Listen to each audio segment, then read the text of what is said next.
Fala, fiel! Tem muita coisa acontecendo no Corinthians e o noticiário simplesmente não para.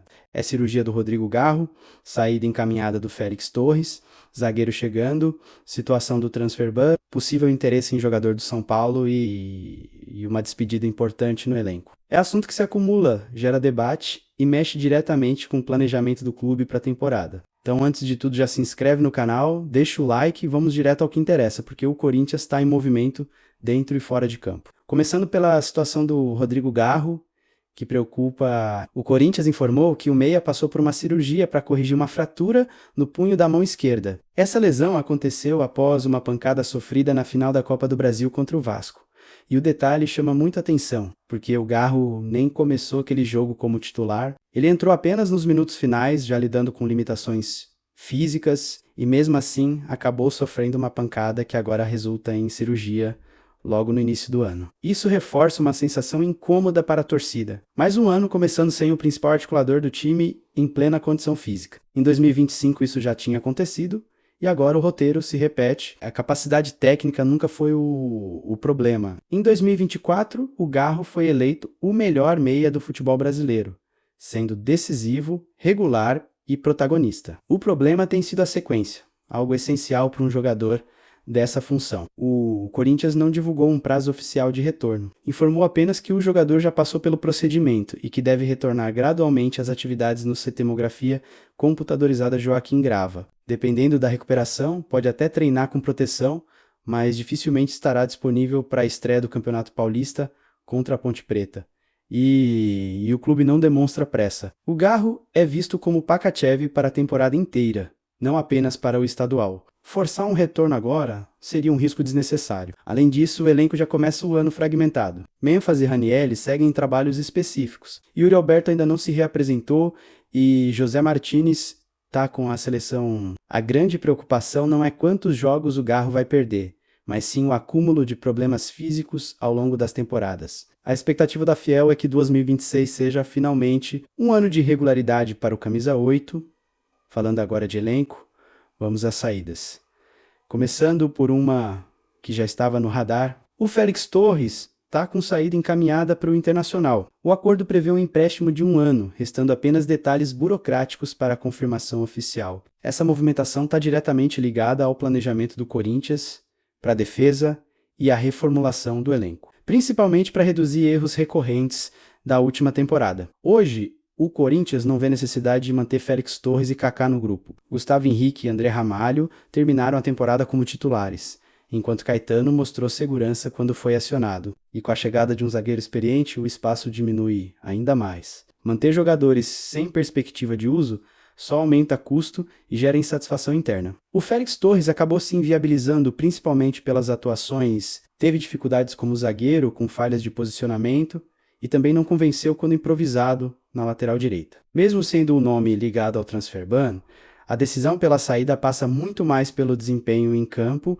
do que pela questão jurídica. Um detalhe curioso é o papel do Fabinho Soldado. No Internacional, ele vetou a contratação do Pedro Raul, mas indicou o Félix Torres, acreditando que o jogador pode render melhor em outro contexto. No fim das contas, Pedro Raul permanece no Corinthians. Enquanto Félix Torres deve defender o Inter em 2026, encerrando sua passagem pelo clube, essa saída abre espaço para a possível chegada de Gabriel Paulista, zagueiro experiente de 35 anos, com passagens por Arsenal, Atlético de Madrid e Besiktas. Ele terminou bem a última temporada, atuando em 17 partidas, sendo 16 como titular, mostrando que ainda tem condição física para competir. Está livre no mercado após rescindir com o clube turco, o que facilita a negociação dentro da realidade financeira do Corinthians. Existe cautela por conta de uma lesão no reto femoral sofrida no fim de 2024. E por isso o clube adota uma postura cuidadosa antes de avançar definitivamente. Mas do ponto de vista técnico e de liderança,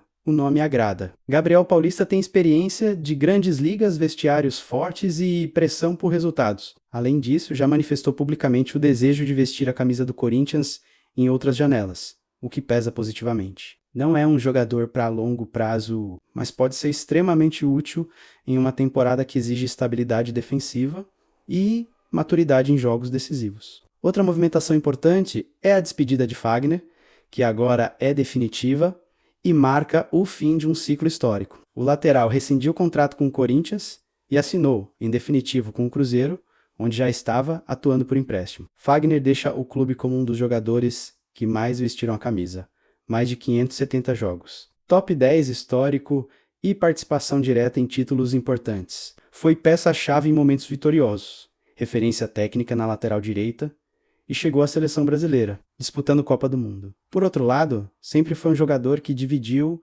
opiniões, teve falhas marcantes, decisões contestadas e episódios que desgastaram a relação com parte da torcida. Na despedida, deixou claro que não esperava o fim do ciclo daquela forma, indicando que a decisão não partiu dele. Internamente, o Corinthians avaliou que o desgaste natural e o impacto no ambiente justificavam a renovação completa das lideranças. Hoje, o clube aposta em um novo perfil de grupo, com referências mais recentes e alinhadas ao projeto atual. Falando agora de mercado, existe sim uma sondagem do Corinthians pelo volante Alisson, atualmente no São Paulo, jogador muito bem avaliado por Dorival Júnior, com quem foi campeão da Copa do Brasil e viveu o melhor momento da carreira. Foi sob o comando do Dorival que o Alisson deixou de ser apenas um meia ofensivo para se tornar um segundo volante moderno, equilibrando marcação e saída de bola. Apesar do momento irregular do São Paulo, o Alisson segue sendo visto como um atleta confiável, profissional e taticamente inteligente. O São Paulo neste momento não demonstra interesse em negociar facilmente, ainda mais com um rival direto. O Corinthians aceita discutir trocas envolvendo atletas fora dos planos, mas não cogita liberar jogadores considerados titulares. A negociação não é simples, mas também não está totalmente descartada, dependendo do cenário e das necessidades de cada clube. E por fim, a questão do transfer ban. O Corinthians avançou de forma importante na resolução do problema. O bloqueio nacional já foi encaminhado após o pagamento antecipado do parcelamento da CNRD. Agora resta apenas a pendência internacional com o Santos Laguna, relacionada ao caso Félix Torres. A boa notícia é que o clube conseguiu reduzir juros e valores, diminuindo consideravelmente o montante final da dívida, algo que já vinha acontecendo em outros processos recentes. Com dinheiro à vista, o poder de barganha aumenta, e a expectativa é de quitação nos próximos dias. Com isso, o Corinthians poderá registrar reforços e avançar em negociações que hoje estão travadas. A prioridade segue sendo o ataque, que perdeu várias peças e ficou numericamente enfraquecido. Esses são os principais assuntos do momento no Corinthians, todos impactando diretamente o planejamento da temporada. O cenário ainda pode mudar rapidamente, com novidades surgindo a qualquer momento. Se algum tema ficou de fora ou se surgir algo novo, deixa nos comentários que vira assunto nos próximos vídeos. Se inscreve no canal, deixa o like e ativa o sino para não perder nenhuma atualização. 2026 começou intensa para o Corinthians e a gente vai acompanhar tudo de perto. Valeu, fiel, até a próxima!